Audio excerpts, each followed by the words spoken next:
Thank you. Thanks for having us. This is a bit of a different experience for us, that's for sure. The last couple of months have been very different cellar door situation. But yeah, so we're based in Mittagong, Woodlands actually, which is about an hour and 20 minutes south of Sydney. We planted the vineyard down here in 1996, all Pinot Noir. Family owned and operated a little vineyard. We'd run wood-fired pizzas on a Sunday. Do a little bit of contract winemaking for other growers in the region. We work quite closely with about 8 different other growers as well that we take fruit from. So we only grow Pinot here, but all the rest of the fruits from the Southern Highlands. And in the recent years, we've branched out and got fruit from other regions, cool climate regions, anything over sort of 500 metres to 750 metres. So we get a bit of fruit from Tumbarumba and Murrumbateman, Canberra, out to Rolleston and Orange, and a few different places there as well. So we've been focusing the last 26 years on Pinot Noirs has been our real passion, and obviously Rieslings. And then over sort of the 4 or 5 year period, we started making other varieties and learning a bit more about how other varieties do well here. It's a cool climate region, so Pinot Noirs and Rieslings are a real standout. And then obviously with the heavier reds, they're a different beast in cool climate Shirazes that we'll try later on tonight. But yeah, so we'll talk a little bit more about the family and about how we started here as we go along. But I think we're starting with the Riesling tonight. Everybody's got Riesling, correct? Are we supposed to hear you guys or? No. So everyone, if you have, so again, this is a yes or no question. So if you've got the Riesling, thumbs up. This is the time to pour the Riesling. Sure. So everybody's got the Riesling, yeah? Cheers. Cheers. Cheers, guys. Cheers. Okay, so a little bit about Riesling. Obviously, we're cool climate here, so we pick sort of around March, the middle of March. In recent years, the last couple of years, we've been picking a little bit earlier, just because the weather's been a lot drier and warmer. But Rieslings are definitely a standout here in the Highlands. And one thing that we've been doing with our Rieslings is picking them a little bit greener, so they're a bit more acid. And we hold back quite a lot of 10-15% Riesling juice that doesn't get fermented. And we add that juice back to the finished ferment. So a lot of winemakers and the standard way of making wines, you ferment the wines and stop the ferment at the desired residual sugar level. But we're actually holding the juice back. So we add that juice back to the finished ferment, depending on the year, depending on the acid levels, anywhere from 4 to 7 grams of residual sugar. So the Rieslings here, they're a little bit greener, lots of nice apple, citrus characters, and a lot fresher and crisper on the palate. We're not making rich, heavy, ripe Rieslings like in other regions. They're a lot greener. Have to say, I love this one. It's nice and sweet. I'm a bit of a sweet tooth. Yeah, so this is about 6.5 to 7 grams residual sugar. That's a bit higher than normal, right? Yeah, so it's an off-dry style. Anything sort of over 7.5 grams is classed as a dessert wine. Anything around 4 grams is an off-dry style. Anything under that's dry. So this is sort of in the middle. It's an off-dry style. How's everyone enjoying that one? All right, we're going to launch the poll, which essentially has I think 5 variations of how you rate wine, which is on appearance, aroma, body, taste, and finish. I have to read these every time. I'm just like, yeah, love it. But we like to have fun here, so please go ahead, jump on, put your ratings in there. Again, don't be afraid to hurt their feelings. Make sure you rate it however you like it. And so if you have any questions throughout the night, guys, just throw them in the chat. And, we're having fun here. We've got a couple of people sharing sharing some of the wine so far and some of the technical difficulties that they're having. So if you do have any questions or you want to chat with any of us, just jump onto the chat, throw them in there, and I'll ask Mark and Sanne.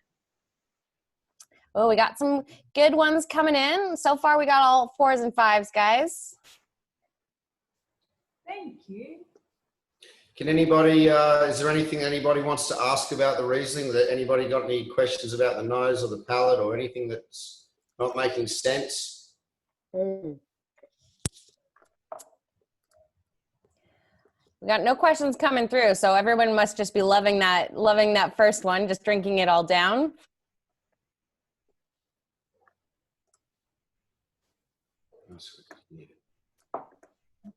Yeah, everyone is muted. Sorry, guys. If you have a really burning question, you really want to ask someone in person, maybe put your hand up and we'll let you on. We do have a couple questions here, though. Fran would like to know, why did you decide to make it a bit sweeter? I think we've had that style the last 10, 15 years, and because the Rieslings here, we're picking them a little bit greener. So if you don't have any residual sugar in there, and they can be too acid and they're just not balanced. So if we don't add the residual sugar back to a Riesling that's picked a bit greener, like an Austrian style, Alsace style Riesling, they can be just way too acid. It's not everybody's style to have a sweeter Riesling, but that's just why we're making that off dry style. So it's not sickly sweet, but it's not too dry, so it's not too acid. Mm. And is Riesling well suited to your region? Sorry? And is Riesling well suited to your region? We have a question from Chris. Yeah, definitely. Definitely they are, yeah. The other thing is too, we get a lot of March rains here in the Highlands, so Riesling does really well with dealing with botrytis, the botrytis rot. So it's one of those varieties that does quite well with a little bit of extra rain. The skin's quite thick and tough, so it doesn't turn bad. Awesome. Well, we are sharing the results now. Mostly we have lots of 4s and 5s. We did get a couple 1s on the finish, which is interesting. So guys, we're just sharing those results. And just for your feedback, Mark and Sanne, we have a couple comments here around that they prefer drier, but this is very drinkable and love it. So that's awesome, guys. And a +1 from Liz. Why don't we jump on to our next wine? Why don't you walk us through, and I understand that possibly our next one in the list might be a bit different for some people. Why don't you share what the story is there? Yeah, so I'm sorry, some of you guys received the Sauvignon Blanc samples. Unfortunately, we had a big run on the Sauvignon Blanc, and we sold the last 1.5 pallets a couple of days after the samples were sent out. So I do apologise, but we will have more Sauvignon Blanc in about 6 weeks' time. We've had some stored away in cooling that we will be bottling. So I do apologise, but we will have some more. So some of you guys have got Sauvignon Blanc, and some of you guys have got the Pinot Grigio. So we'll talk through the Sauvignon Blanc first. For those of you that don't have the Pinot Grigio, I'm sorry, you'll just have to listen, and we'll get to the Grigio in a second. So the Sauvignon Blanc, it's a Fumé Blanc style. So typically a Fumé Blanc is a Sauvignon Blanc that's had over 35 or 40% wood contact. So it's been in an oak barrel for 40% of the juice has been fermented in oak, or it's been aged in oak. But we're only aging the Sauvignon Blanc. There's only 15% of this Sauvignon Blanc that goes into oak.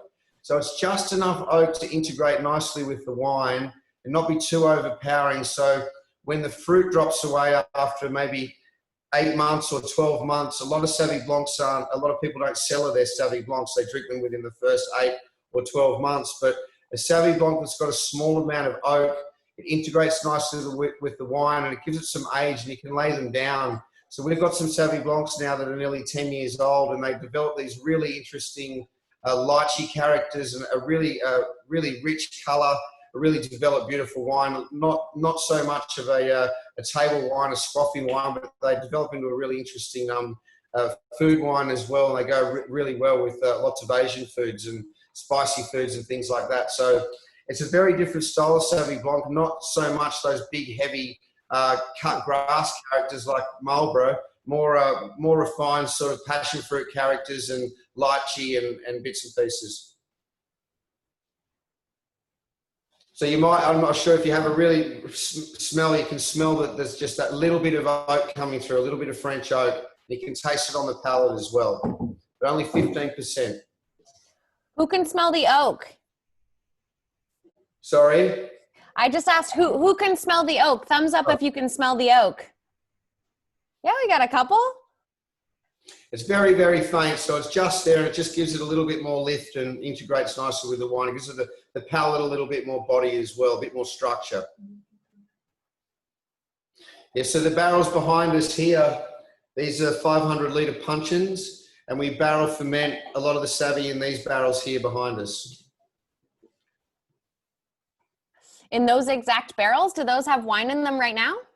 Yeah, so these have got Pinot Noir in them now. So in the first year when we buy the barrels new, the Savvy Blancs fermented in the barrels in the first year, just to take the edge off as well, so there's not too much oak on the Pinots that go into the barrels. So it just takes the edge off, and it's just enough oak for the Savvies for maybe 1 month or 1 to 3 months, depending on the oak barrels, and then they get used to the reds. Do you ever go back to the whites after, or once you go to red? No, you'll end up with rosé. Ah, well, there you go. I like rosé. So if anyone has any questions on the Savvy Blanc, I like how you call it a Savvy Blanc. I think I'm going to call it that from now on. So if anyone has any questions on the Savvy Blanc, feel free to pop them in the chat there. And we are just launching the poll for the Sauv Blanc. So if you want to go ahead and rate that, there's definitely an aroma there. So if you did smell that oak, make sure you rate the aroma out of 5. So what was the run on the Savvy Blanc? Was there like an article published and it was like, you gotta stock up on Sauv Blanc? Yeah, just a lot of online sales. Fair enough. Well, it must be a good one. Yeah, it's been quite popular. Awesome. Well, we're getting lots of questions about the Pinot Grigio. So I might let you go on to that one. Yeah, of course. Okay, so we'll go on to the Pinot Grigio. Sorry, guys. So the Pinot Grigio, obviously, I'm sure most of you know the difference between a Pinot Gris and a Pinot Grigio. It's the same variety. Pinot Grigio is a French, and Pinot Gris is the French. Pinot Grigio is Italian style. So generally, the Italians they'll make their Pinot Grigio a lot more acid. They pick it greener, like a Riesling. And sometimes they'll add a little bit of oak, maybe 10-15% oak as well, but the Grigio style is a lot more acid and fresh, so there's lots of lime and apples and pears. It's a much fresher style. So the Pinot Grigio is also a relative of the Pinot Noir. So Pinot Grigio skins are actually they're quite pink and orange. So when the Pinot Grigio is pressed, it's pressed off nice and quickly, and it's pressed off lightly like a champagne base would be pressed, so you don't get too much colour coming through from the skins. So if you pick Pinot Grigio and it's on the skins for too long, a lot of colour will come out of the skins. You'll end up with a pink Pinot Grigio. So some of you might have seen a pink Pinot Grigio or a pink Pinot Gris. That's because it's had quite a lot of skin contact. So it's quite tricky to get that pressed off really quickly and lightly, so there's no colour that comes through. So this is a much fresher style than a Pinot Gris. Lots of pears and apple and lime. Awesome. Well, everyone have a sip of that. Nice and fresh and crisp. Mark, we have a question. Is it related to a Gris Blanc? I'm not sure. I'm not sure. I can't answer that, Shell. I don't know. Ah, well, I don't know what that is either, so. But Claudia would like to let you know that there's a bit of a honey note with the Pinot. Yes, there is. So honey's a character that Pinot Grigios will throw as well. Mm. How's everyone enjoying the Pinot Gris? Yeah, we got lots of thumbs up. That's good. Well, we got the poll up there, or Pinot Grigio. Was this one a Pinot Gris or the Pinot Grigio? You talked about both. Okay. Okay. You talked about both. I got confused. Plus, I've had a couple. Awesome. Well, guys, if you have any questions, don't forget we have the chat. If you'd like to share anything, any thoughts, we love to hear exotic descriptions of the wines.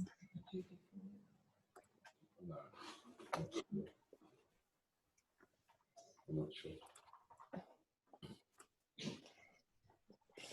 Mark, what's your favorite thing about your winery? What do you love about it? There's lots of things. I mean, it's not as romantic as everybody thinks running a winery. That's but like it's nice being outside and you know being in the vineyard and not being cooped up in an office. That's one thing I do like. Mm. And you know we get a lot of people come through cellar door and talking to lots of people all the time. All sorts of characters come through.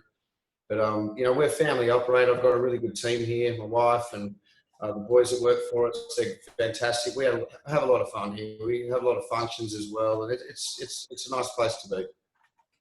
Do you guys host weddings?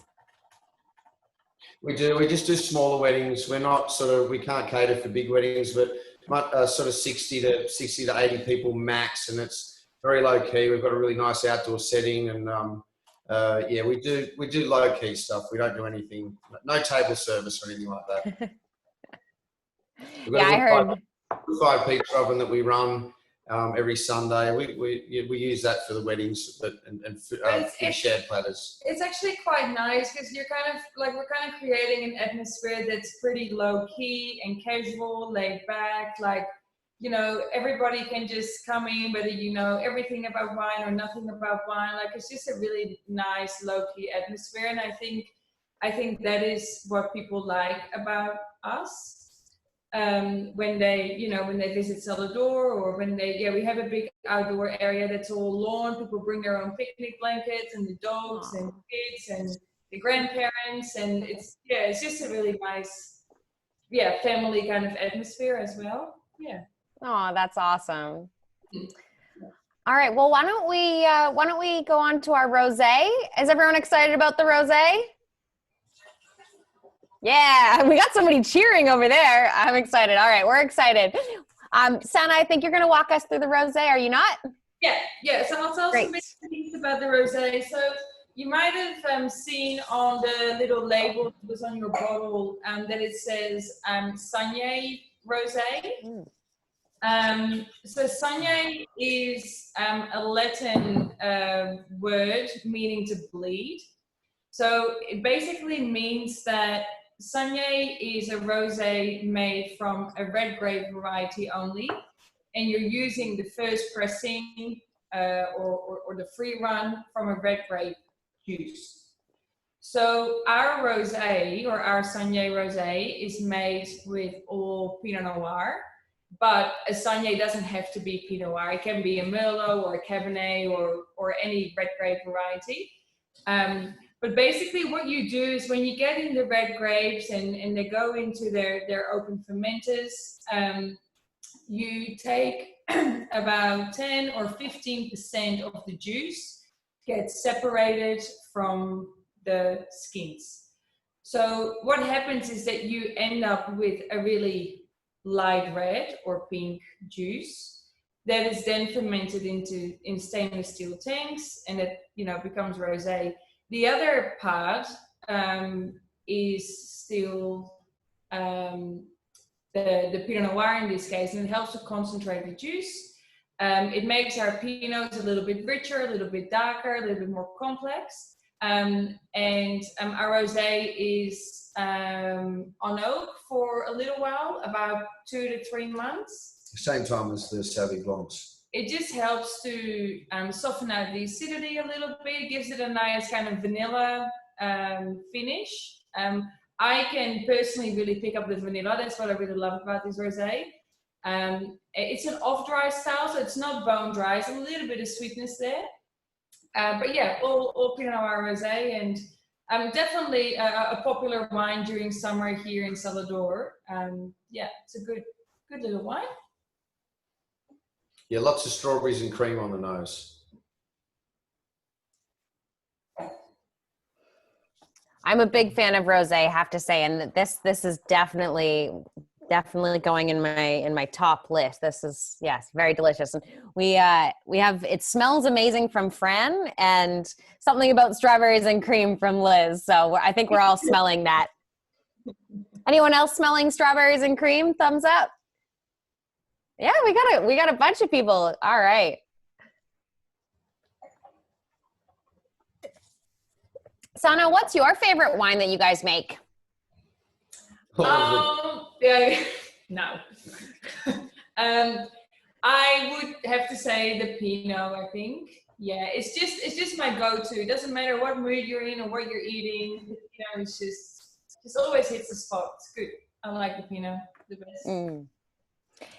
And we have a question from Chris. He says, I can taste the vanilla. Is it intentional that you seek to create particular flavors? And if so, how do you go about doing that? No, so a lot of that vanilla character is coming from the oak barrels, from the French oak. So just a small amount of oak on rosés is enough because you don't have the big, rich, heavy tannins there that sort of take over those real delicate characters. The oak gives a really nice vanilla character that you can actually pick up in a rosé because the tannins aren't there to take it away from the actual wine.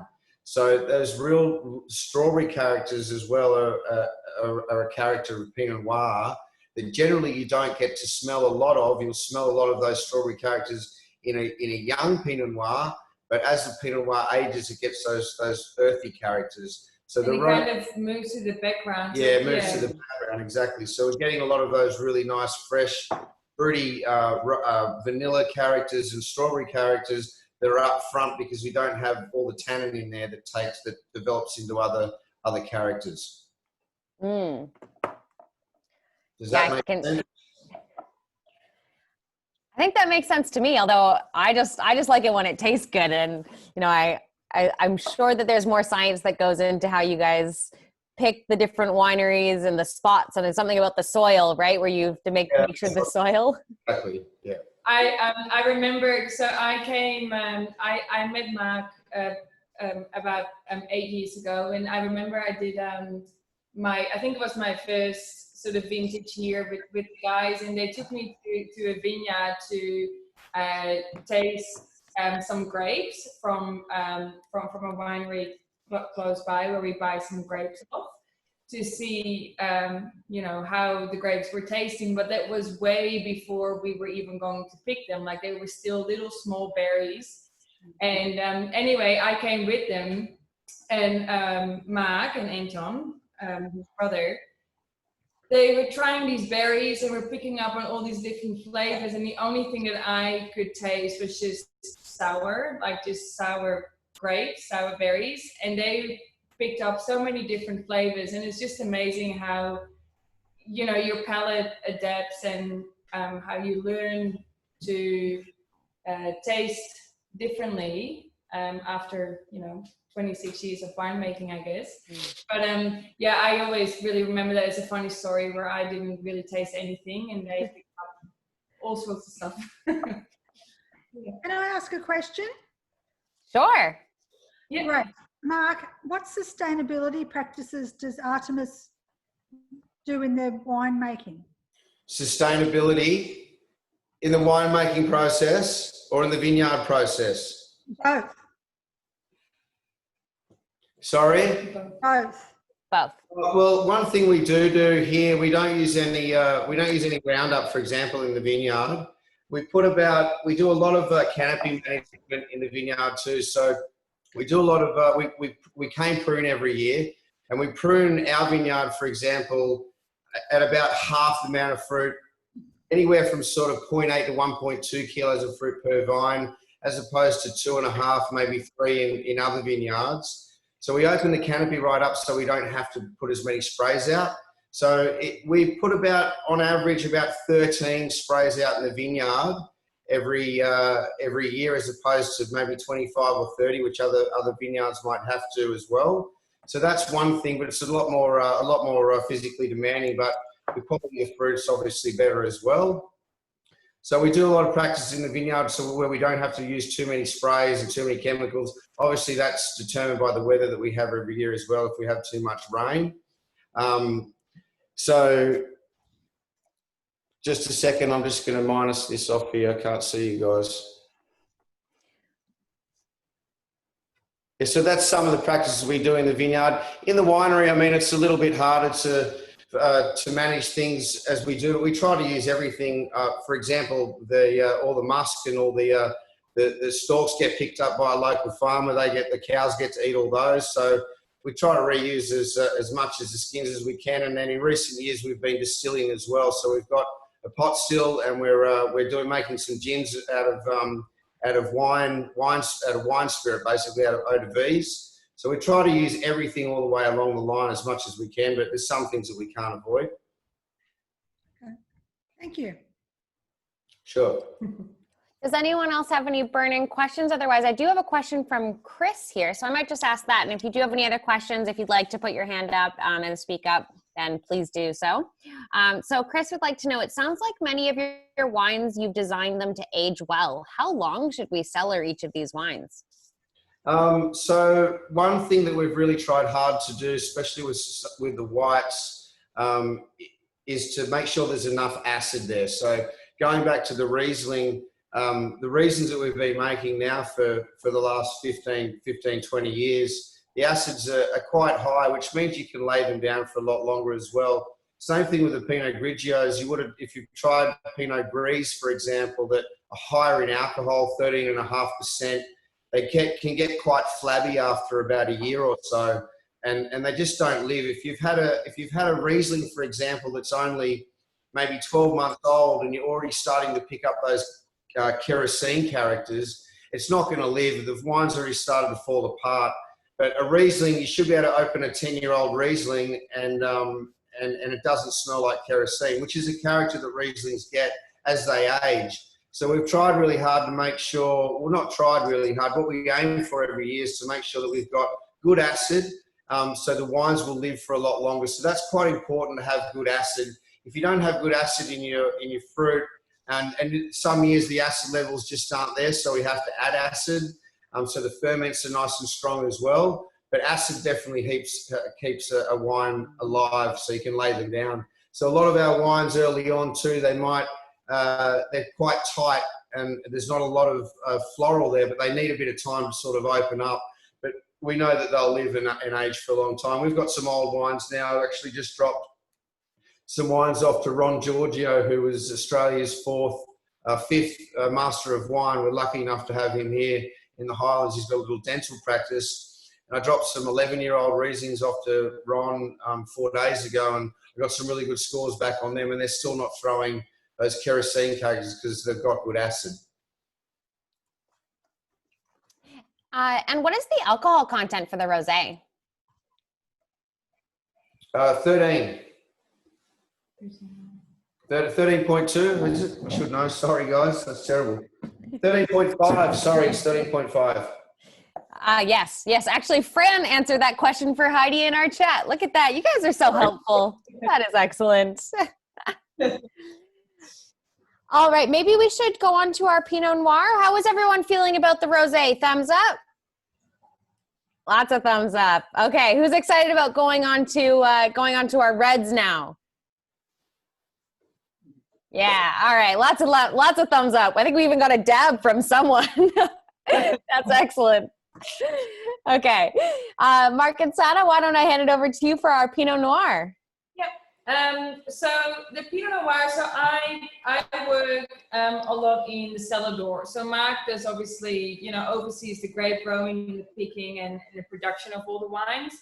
And I'm in cellar door most days. And I really noticed that the Pinot Noir is really a crowd pleaser. Everybody loves it.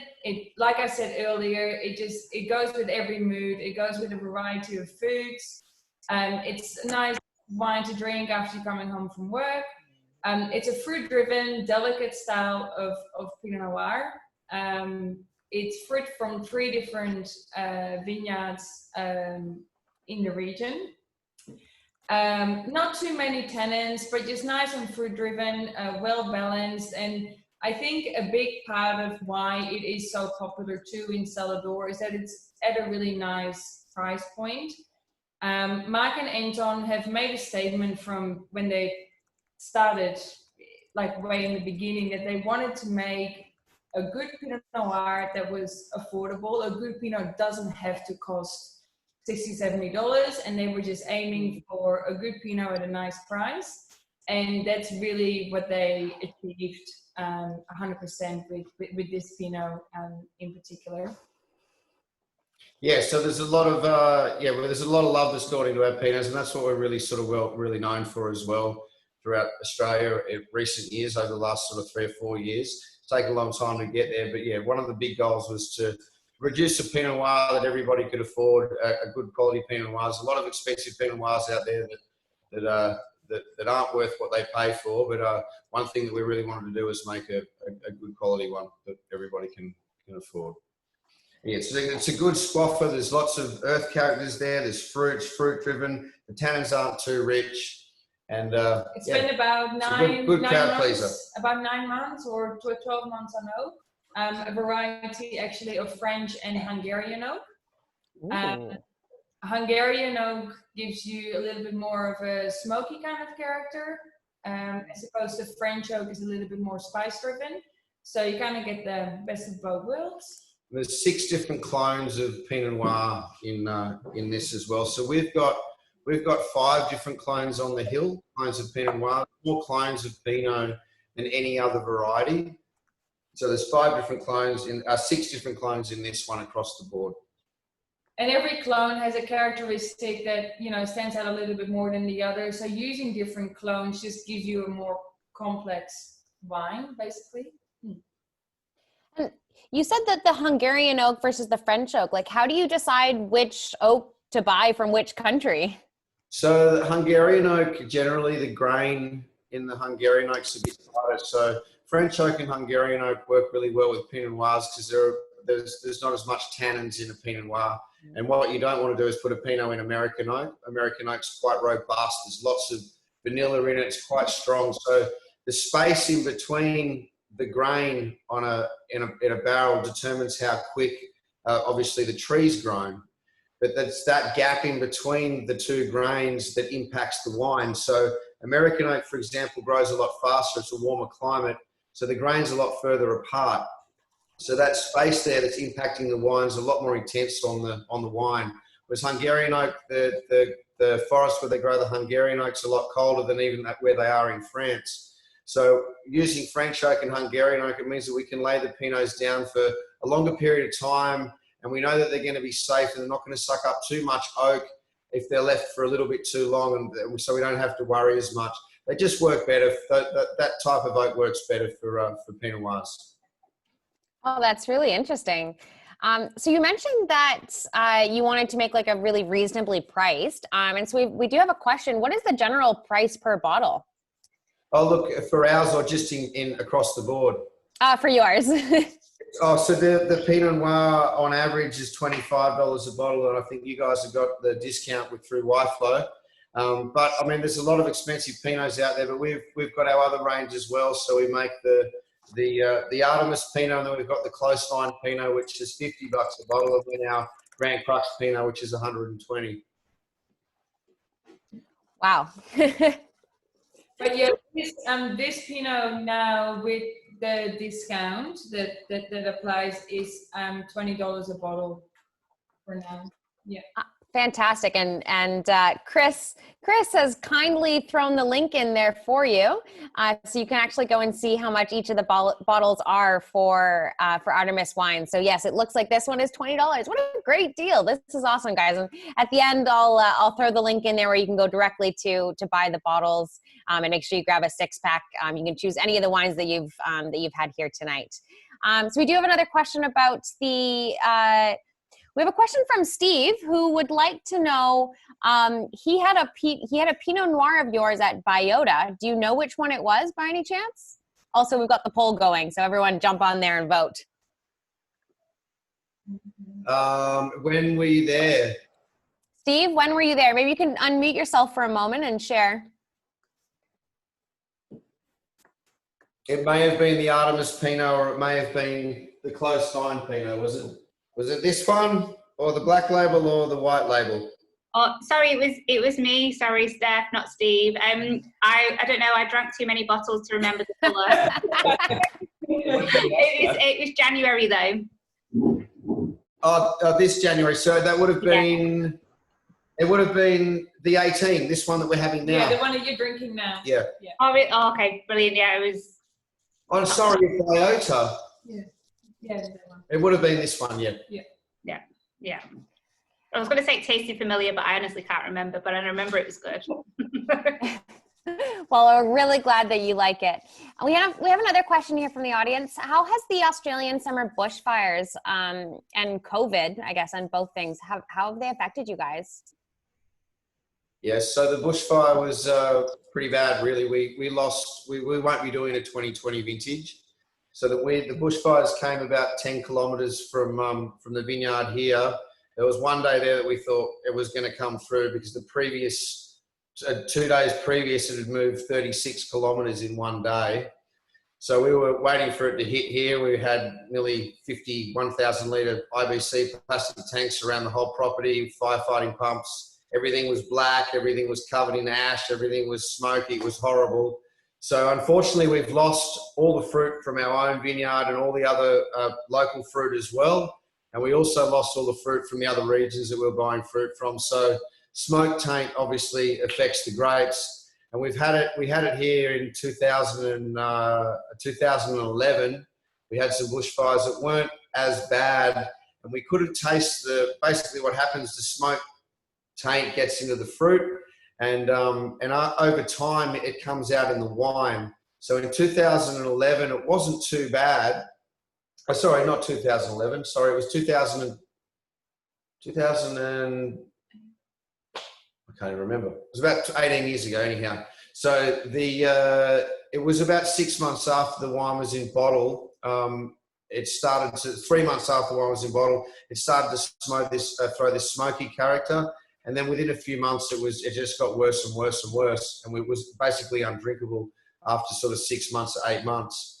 But this year, the smoke was so bad that if you crushed the grapes in your hands, you could smell the bush smoke through the fruit. And if you ate the berries, you're just left with this really nasty tinny taste, like blood, like a blood tinny taste, metallic. So everything, there was over 350,000 tonnes just lost in New South Wales. So unfortunately for us, there'll be no 2020 vintage. So we've had to change the way we look at things a little bit. Lucky we've got some older reds that have been laid down for a while, so we're changing things here in Celador. But we're doing a bit of a museum stock kind of release and yeah, we've got some whites still in tank from last year as well, but the Savvy Blanc and a few other bits and pieces. But it's it's going to be a bit different, but at the same time, it's a good opportunity for us to pull out some of the older wines that that have been hiding away. So. But going back to the question on sustainability, a lot of this fruit did go to the cows, so they got a good feed. Yeah, exactly. It went to cows? This year, a lot of the fruit that was lost this year was used for cow feed. Yeah. Huh? Why is it that they can eat the fruit? Yeah. Yeah. But why? Sorry. Why can they eat the fruit if it's not good? Oh, it still has. Oh, you can still eat the berries. These phenolics, the smoke phenolics come out during ferment. Ah. So they wouldn't have. I don't think the cows would have mind. Can I say something? I follow you on Facebook. We bought some of the hand sanitizer. Oh, good. Oh, did you? Yeah, right. Yeah, thank you. Is that from the grapes from this year that you couldn't use in wine? No, so we jumped on obviously the hand sanitizer bandwagon as soon as we could, basically, because Celador was closed. We've only just opened up for takeaways in the last couple of weeks, but that was just to supplement the income a little bit and have unfortunately the market's flooded pretty quickly, but it's kept us going and helped us get through the last couple of months, that's for sure.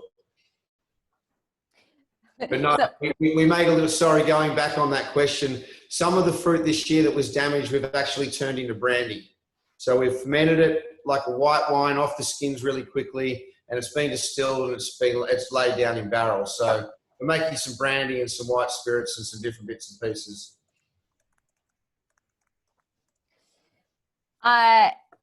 And wait, so we had another question. Where do we find the grape flavored meat?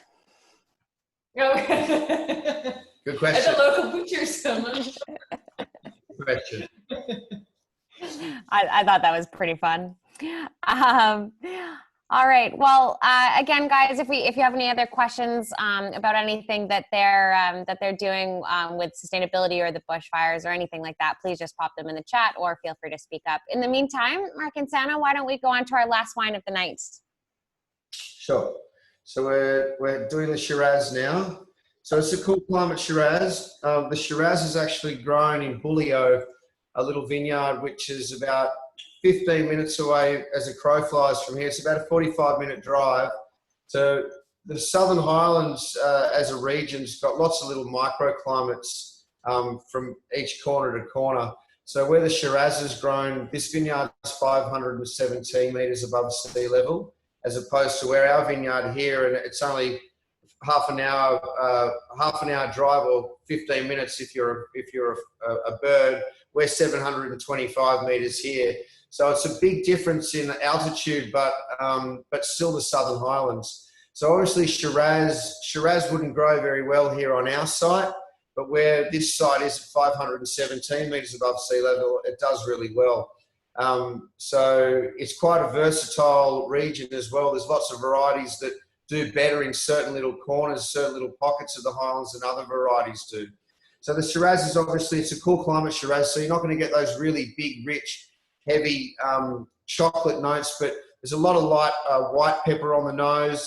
There's a bit of strawberry coming through and some black cherry, but it's not a big, rich, heavy Barossa Shiraz, for example. You won't get those big, rich, heavy tannins here. It's a lot more delicate and refined than a big, heavy Shiraz. So there's lots of pepper on the nose, there's cherry on the nose. And the tannins are nice and soft as well. They're not too dry. We're getting lots of love for the Shiraz on the chat here. We do have a question on the from Liz. So, do you guys show at the Southern Highlands Food and Wine Festival in Bowral? Bowral? Am I saying that right? Yeah, it's a good show. It's a busy show. Unfortunately, last year wasn't so good, but the previous years have been amazing. There was a couple of clashes last year with the long weekend and a few other shows that were on. But yeah, it's a good weekend. It's a good show. Yeah, it's really a great way to see, pretty much every producer from the region in one go. Because pretty much every winery, brewery, distillery, producer is there. So it's a really lovely time to come and visit.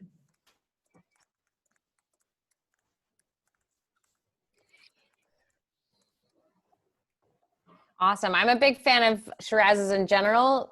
Pinot Noir is definitely my favorite, but Shiraz is my next favorite for sure. Like you said, Riesling was your favorite. All of the wine is my favorite.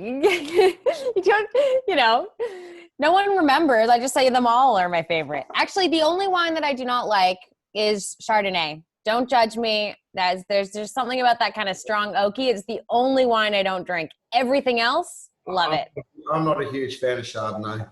I like lighter style Chardonnay, Chablis styles, but not big, rich, heavy oak Chardonnay. Lots of love here for this Shiraz. And for those of you who, there's quite a few people who have mentioned that the seals are quite tight. That's just because we need to make sure that we keep it sealed and fresh because they are sample sizes, right, guys? That's why they're so tight. Yeah, sorry, guys. Sorry if they're a bit tight. You got to use those muscles, guys.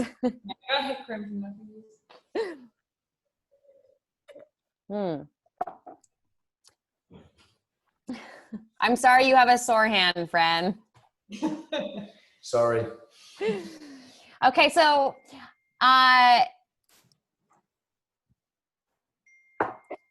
Okay, so I've gotten a message here that we do have some giveaways apparently to give away tonight. So I hope you guys are all excited because we're going to do a quick little competition. So what I'd like for you guys to do is, so we have some of the Pinot Noir to give away. Sorry, guys. We have Pinot Noir to give away. I'll figure out the details later. I'll tell you the details now. So what I'm going to ask you to do is for your favorite wine tonight, I'd like you to put a description in the chat, or if you'd like to say it out loud so that Mark and Sanne get to hear it.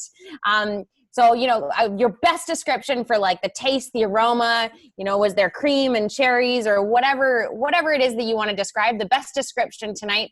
I think it's either top 3 or top 5. Someone will tell me that in a moment. And we're going to give some bottles away.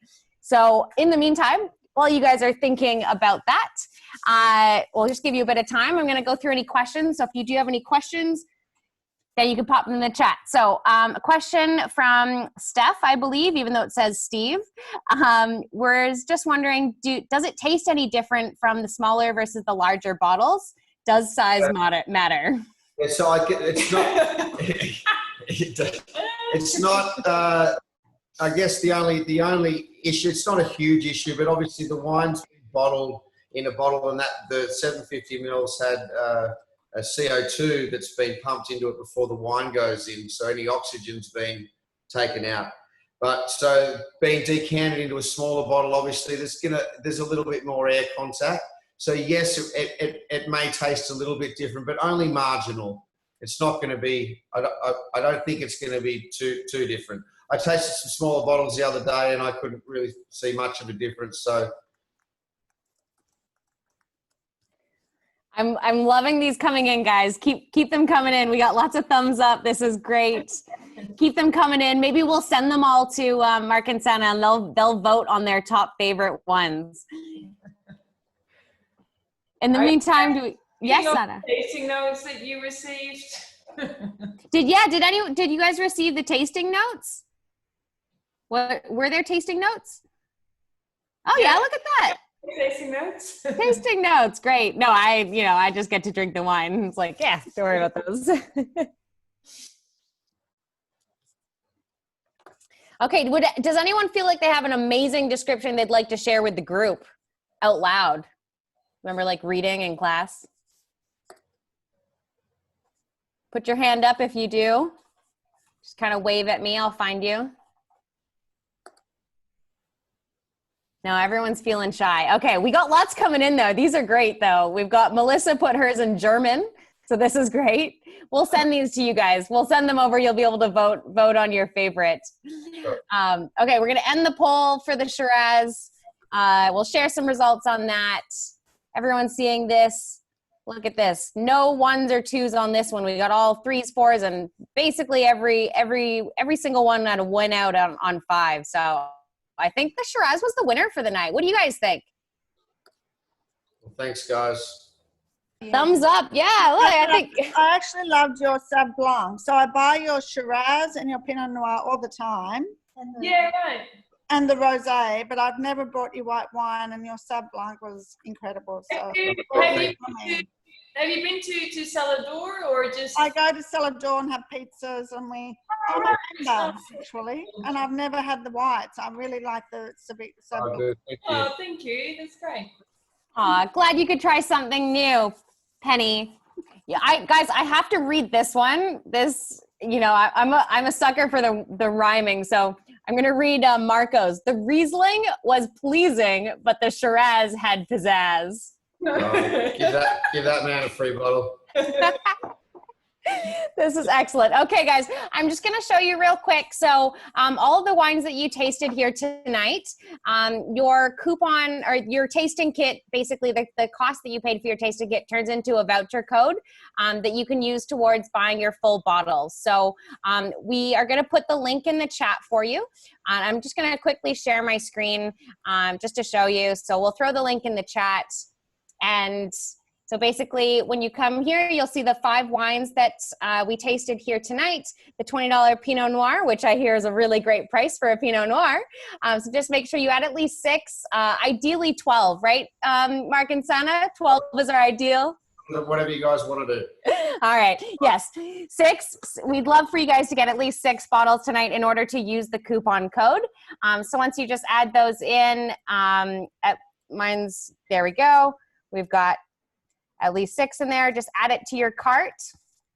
And if my screen works, on the side here, it says view cart. So you've got, basically it'll add up and includes your, there we go, view cart, or maybe I should have clicked checkout actually. Here we go. So here's where you can put your coupon code in. So that'll get emailed to you.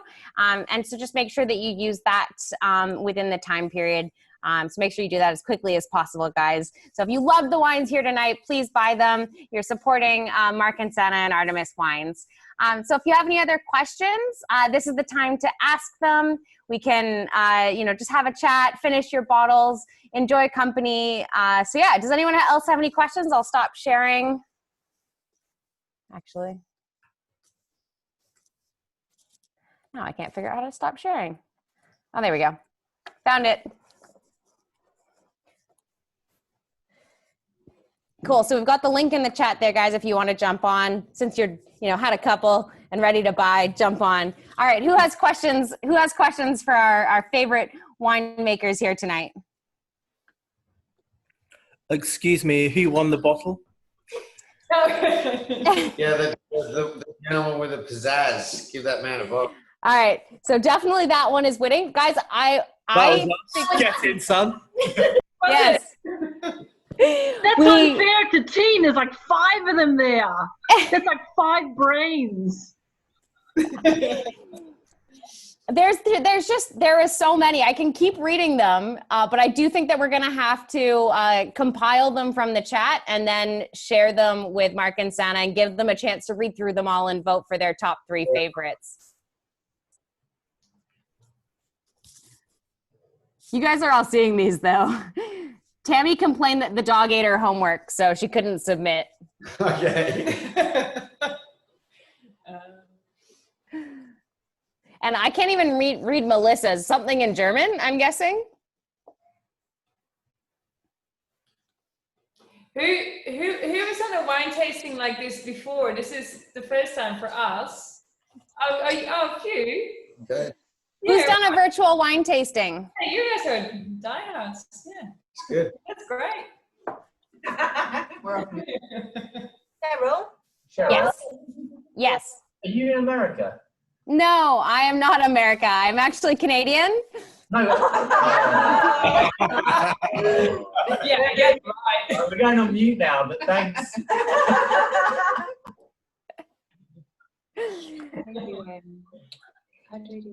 We have a question from Suzanne. She would like to know, does the drought affect the taste of your wine? Yeah, so that was another big thing this year. Regardless of the bushfires, it was so dry and hot this year that we struggled to keep enough water on the vines to keep them happy. So even without the smoke, even without the fires and the smoke tank damage, it would have been a tough year anyway. There was a lot of vineyards here locally that there was just not enough water to keep them happy. So all in all, this year's been a bit of a disaster in many ways, but yeah, definitely the heat effects. The one thing is too, not having cool nights. So you need nice cool nights for the fruit to ripen, and grapevines will start to shut down over 40 degrees, 38 degrees Celsius. They just start to shut down. They don't want to do their thing. So this year we were toppled with the fires and the heat, and then hot nights, and everything was compiled into a bit of a mess, really. A lot of sad growers out there this year, but anyhow, it is what it is. That's viticulture and farming. So if you skip a year, like you said, you're not going to have a 2020 vintage. How do you restart it? Like, do you have to do something special to make sure you have a 2021? Yeah, so the reds, obviously the 2019 reds will obviously be coming out next year, and some this year. but we're just going to have to push those wines out a little bit further. We've got some other reds that have been in barrel for an extra couple of years. We've got some wines that we've laid down as well. So we're just going to focus on selling some older museum stock and just make sure that we've got enough of the bigger moving wines just to thin things out a little bit and look at things a little bit differently as well. Not as much wholesale, I guess, and yeah, just focus more on cellar door and online and things like this. So. So we have a couple questions around the next virtual wine tasting. So it sounds like everyone's had a great time tonight. I'm glad to hear that everyone has really had a good time. Mark, Sanne, have you guys felt like, you know, you've gotten to have at least a little bit of the kind of experience that you normally would with people coming in? No, it's great. Yeah, thanks it's for having us, everybody. Yeah. I appreciate you guys buying the samples. And I hope you enjoyed the wines. But yeah, thanks for your support. It's good. Something very been different really for us. fun. I've Yeah. never done anything like this. So No, we've done Zoom meetings with maybe 2 or 3 people. This is something else. Yeah. Oh, well, everyone's loving you guys here tonight. Everyone said that they've had an amazing time. Liz is happy to drink with 30 people. Liz also, I think she might have been the one. Somebody said that this was their 4th Wyflo tasting. So like, this is awesome, guys. I'm glad you're drinking the Kool-Aid or the wine in this case. So thank you. Thank you so much to everyone. If you have any questions, you want to stick around for a little bit, we'll hang out. Otherwise, maybe Mark, Sanne, would you guys like to kind of close us out with a couple of words? yeah, well, I just want to say thanks, guys, for support. Thanks for your support and buying the sample packs and wanting us to be a part of this. Is really great. And yeah, thank you so much. Something really different for us, but yeah, it's good. I hope you guys enjoyed the wines and enjoyed the night. And yeah, thank you. Thank you.